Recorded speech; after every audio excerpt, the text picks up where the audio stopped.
আপনারা একটু সাইড দেন।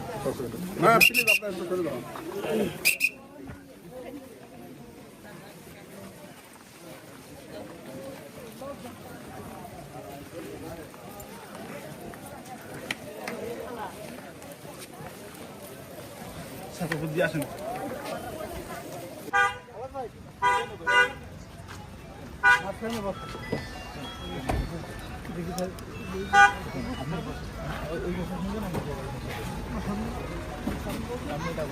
আমি সারক দেয়।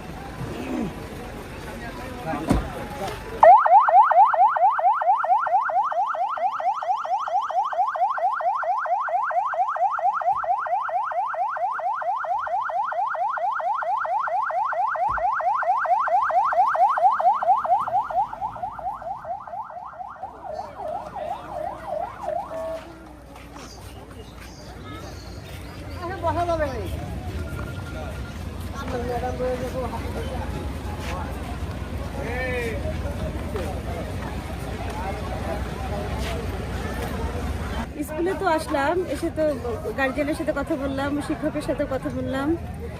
এখন যেটা উনি যদি দোষী হন, বাচ্চার কথাও শুনছি, তাহলে সেটা তদন্তপূর্বক প্রয়োজনীয় আইনগত ব্যবস্থা গ্রহণ করা হবে। আমি আমার ঊর্ধ্বতন যে কর্তৃপক্ষ আছেন, আমাদের ঊর্ধ্বতন কর্তৃপক্ষকে অবগত করেছি, ওনারাও জানেন বিষয়টা। এখন ওনারা যদি লিখিত অভিযোগ দেন, সে অনুযায়ী আইনগত ব্যবস্থা নেওয়া হবে। আমরা জানতে পেরেছি যে ভিকটিম